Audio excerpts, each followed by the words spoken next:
Hello friends, praise the Lord. I hope आप सभी blessed होंगे। Welcome back to my another video. तो जसप्रीत, आज मैं जसप्रीत की कहानी लेके आई हूँ कि कैसे उसको उसी की माँ ने समझाया कि नहीं बेटा, ये गलत है, ऐसा ना करो। और वो प्रीत ने उस बात को समझा और वो किया भी। तो आओ, मैं आपको बताती हूँ। तो जसप्रीत की शादी शिव से हुई थी। तो जब जसप्रीत और शिव की शादी हुई तो जसप्रीत की पोस्टिंग उसी जगह थी जहां उसका घर था। तो उस घर में जहां उसकी शादी हुई थी, वहां पर शिव, जसप्रीत और उनकी एक बूढ़ी माँ रहती थी। जसप्रीत की सास, ससुर जी उसके काफी टाइम पहले गुजर चुके थे। तो जैसे ही जसप्रीत की शादी को 6 महीने होते हैं, तो शिव आता है अपने ऑफिस से और बताता है कि हमारी किसी बड़े शहर में पोस्टिंग हो गई है, अब हमें यहाँ नहीं रहना, अब हमें उस बड़े शहर में शिफ्ट होना पड़ेगा। लेकिन सबसे बड़ी प्रॉब्लम यह है कि उस शहर में इतनी महंगाई है कि वहां पे मैंने सिर्फ एक रूम का फ्लैट लिया है, ज्यादा रेंट होने की वजह से। तो हम मम्मी को यहीं छोड़ के जाएंगे और बस मैं और तुम ही शिफ्ट होएंगे। तो जसप्रीत तो ये सुन के बहुत खुश होती है, लेकिन खुशी खुशी में वो अपनी माँ को फोन करती है। जब वो अपनी माँ को फोन करती है तो वो उसको बताती है कि मम्मा, शिव की पोस्टिंग हो गई है और अब हम एक बड़े शहर में शिफ्ट हो रहे हैं। लेकिन कहती, मैं और शिव बड़े शहर में शिफ्ट हो रहे हैं।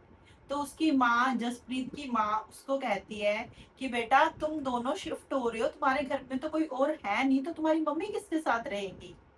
तो उसने बोला कि मम्मी को हम नहीं ले जा सकते क्योंकि ज्यादा रेंट होने की वजह से हम अफोर्ड नहीं कर सकते। तो अभी एक रूम का घर है, जब हम 2 रूम या बड़ा घर ले लेंगे उसके बाद हम मम्मी को भी ले जाएंगे। लेकिन उसकी माँ ने कहा कि तुम्हारी सास की तबीयत तो ठीक नहीं रहती, तो तुम उसको यहाँ छोड़ के क्यों जा रही हो, लेके क्यों नहीं जा रही, तो उसकी देखभाल कौन करेगा। तो जसप्रीत आगे से कहते हैं कि हम अपने पड़ोसियों को कह के जाएंगे, वो मम्मी की देखभाल कर लेंगे और हम उनको टाइम से पैसे भेजते जाएंगे जिससे कि मम्मी को वो देखेंगे। ठीक है। और ये सुन के जसप्रीत की माँ कहती है, हाँ, क्या ये चीज तुम्हारी सास ने भी बहुत टाइम पहले सोच ली होती कि मैं इस बच्चे को पढ़ाऊं ना, काम पे ना लगाऊं, अपने लिए पैसा बचाऊं, ताकि बुढ़ापे में जब ये बच्चा मुझे लात मारे तो मैं उसी पैसे को यूज करके अपने लिए एक अच्छी जिंदगी अफोर्ड कर सकूं। उस माँ ने ये नहीं सोचा। उस माँ ने ये सोचा कि मैं अपने बच्चे को पढ़ाऊं, लिखाऊं और स्टैंड करूं, और तुम आज उसके साथ ये कर रहे हो। जसप्रीत बहुत ही समझदार थी, जो कि अपनी माँ का कहना समझ गई। और उसने बोल दिया अपनी मम्मी को कि हाँ मम्मा, मैं समझ गई कि आप मुझे क्या समझाने की कोशिश करते हो। तो उसी दिन रात को जब शिव अपने ऑफिस से वापस आता है, तो जसप्रीत उसको कहती है कि ये देखो कि अब मैं मम्मी को छोड़ के इस घर से नहीं जाऊंगी, मैं और मम्मी यहीं रहेंगे, आप अकेले जाओ, आप अपना खाना पीना, आप तो बाहर से टिफिन भी लगवा सकते हो और बाहर जाके खा भी सकते हो, लेकिन मम्मी बूढ़ी बुजुर्ग यहाँ पे अकेली हैं, उनका खाना पीना कौन करेगा और पड़ोसी किस हद तक उनका ख्याल रखेंगे।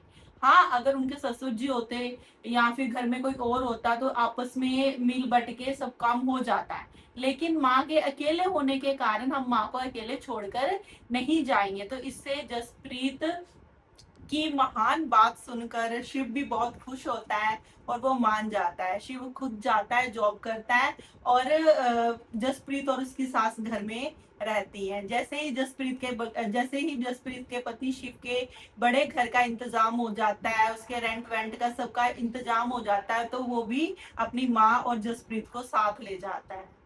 Thank you friends. अगर आपको मेरी स्टोरी पसंद आई हो तो मेरे चैनल को सब्सक्राइब करें, वीडियो को शेयर करें। Thank you so much.